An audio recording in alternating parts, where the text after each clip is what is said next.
All right, we're going to finish this chapter, the grapes.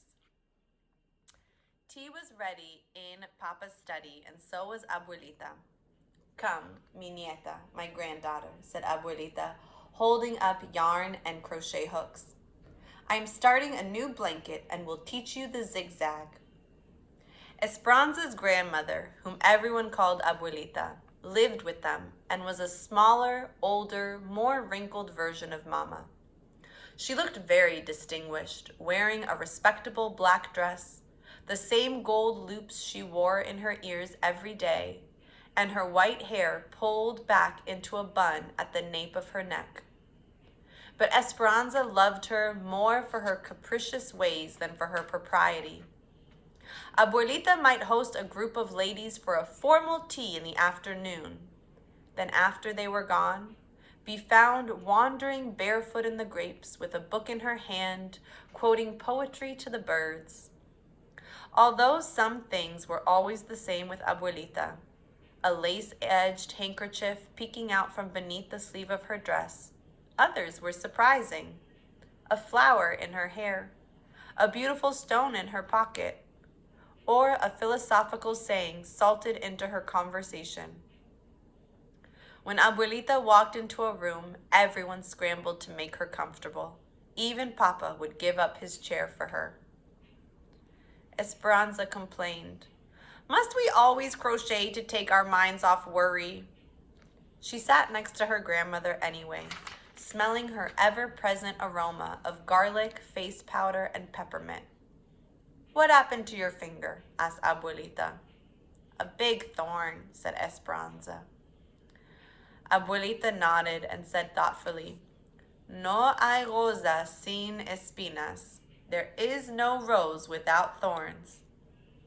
Esperanza smiled, knowing that Abuelita wasn't talking about flowers at all, but that there was no life without difficulties. She watched the silver crochet needle dance back and forth in her grandmother's hand. When a strand of hair fell into her lap, Abuelita picked it up and held it against the yarn and stitched it into the blanket. "Esperanza, in this way, my love and good wishes will be in the blanket forever. Now watch.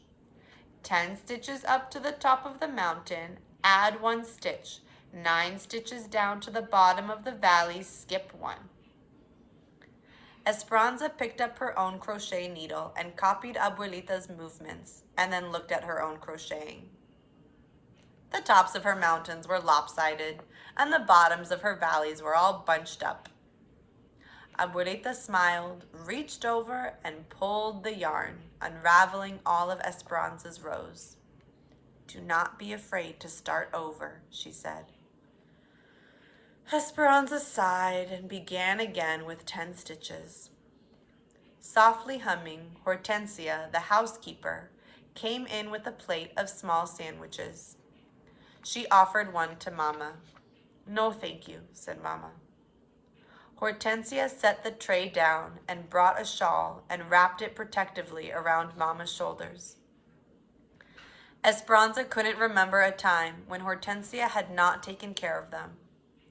She was a Zapotec Indian from Oaxaca, with a short, solid figure and blue-black hair in a braid down her back. Esperanza watched the two women look out into the dark and couldn't help but think that Hortensia was almost the opposite of Mama. "Don't worry so much," said Hortensia. "Alfonso and Miguel will find him."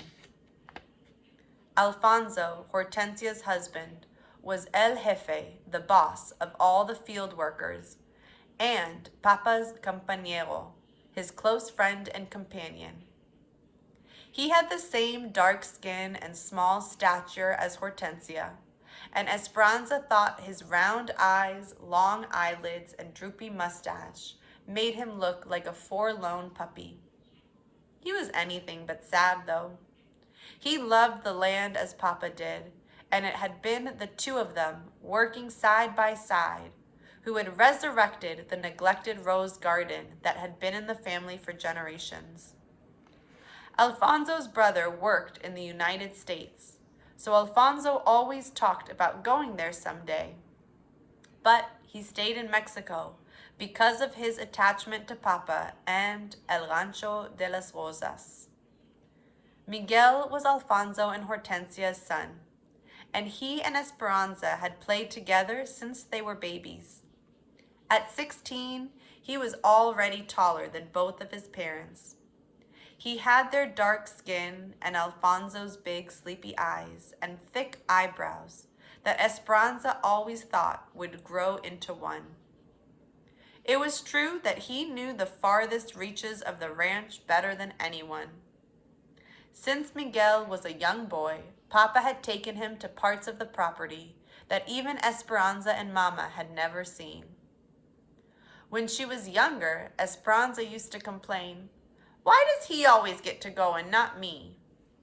Papa would say, "Because he knows how to fix things and he is learning his job." Miguel would look at her, and before riding off with Papa, he would give her a taunting smile. But what Papa said was true too. Miguel had patience and quiet strength and could figure out how to fix anything, plows and tractors, especially anything with a motor. Several years ago, when Esperanza was still a young girl, Mama and Papa had been discussing boys from good families whom Esperanza should meet someday. She couldn't imagine being matched with someone she had never met, so she announced, "I am going to marry Miguel." Mama had laughed at her and said, "You will feel differently as you get older." "No, I won't," Esperanza had said stubbornly. But now that she was a young woman, she understood that Miguel was the housekeeper's son and she was the ranch owner's daughter, and between them ran a deep river. Esperanza stood on one side and Miguel stood on the other, and the river could never be crossed. In a moment of self-importance, Esperanza had told all of this to Miguel. Since then, he had spoken only a few words to her. When their paths crossed, he nodded and said politely, "Mi reina, my queen," but nothing more. There was no teasing or laughing or talking about every little thing. Esperanza pretended not to care, though she secretly wished she had never told Miguel about the river. Distracted, Mama paced at the window, each step making a hollow tapping sound on the tile floor. Hortensia lit the lamps. The minutes passed into hours. "I hear riders," said Mama, and she ran for the door.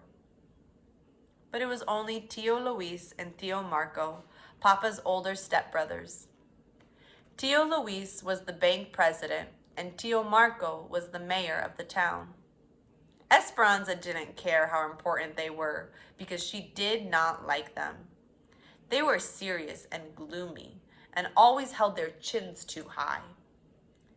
Tio Luis was the eldest, and Tio Marco, who was a few years younger and not as smart, always followed his older brother's lead, like un burro, a donkey. Even though Tio Marco was the mayor, he did everything Tio Luis told him to do. They were both tall and skinny, with tiny mustaches and white beards on just the tips of their chins. Esperanza could tell that Mama didn't like them either, but she was always polite because they were Papa's family. Mama had even hosted parties for Tio Marco when he ran for mayor. Neither had ever married, and Papa said it was because they loved money and power more than people. Esperanza thought it was because they looked like two underfed billy goats. "Ramona," said Tio Luis, "we have bad news. One of the vaqueros brought this to us." He handed Mama Papa's silver belt buckle, the only one of its kind, engraved with the brand of the ranch. Mama's face whitened. She examined it, turning it over in her hand. "It may mean nothing," she said. Then, ignoring them, she turned to the window and began pacing again, still clutching the belt buckle. "We will wait with you in your time of need," said Tio Luis, and as he passed Esperanza, he patted her shoulder and gave it a gentle squeeze. Esperanza stared after him. In her entire life, she couldn't remember him ever touching her. Her uncles were not like those of her friends. They never spoke to her, played, or even teased her. In fact, they acted as if she didn't exist at all. And for that reason, Tio Luis's sudden kindness made her shiver with fear for Papa. Abuelita and Hortensia began lighting candles and saying prayers for the men's safe return. Mama, with her arms hugging her chest, swayed back and forth at the window, never taking her eyes from the darkness. They tried to pass the time with small talk, but their words dwindled into silence. Every sound of the house seemed magnified. The clock ticking, someone coughing, the clink of a teacup. Esperanza struggled with her stitches. She tried to think about the fiesta and all the presents she would receive tomorrow. She tried to think of bouquets of roses and baskets of grapes on every table. She tried to think of Marisol and the other girls giggling and telling stories. But those thoughts would only stay in her mind for a moment before transforming into worry, because she couldn't ignore the throbbing soreness in her thumb where the thorn had left its unlucky mark. It wasn't until the candelabra held nothing but short stubs of tallow that Mama finally said, "I see a lantern. Someone is coming." They hurried to the courtyard and watched a distant light, a small beacon of hope swaying in the darkness. The wagon came into view. Alfonso held the reins and Miguel held the lantern. When the wagon stopped, Esperanza could see a body and back completely covered with a blanket. "Where's Papa?" she cried. Miguel hung his head. Alfonso didn't say a word, but the tears running down his round cheeks confirmed the worst. Mama fainted. Abuelita and Hortensia ran to her side. Esperanza felt her heart drop. A noise came from her mouth, and slowly, her first breath of grief grew into a tormented cry. She fell to her knees and sank into a dark hole of despair and disbelief. And that is the end of the chapter.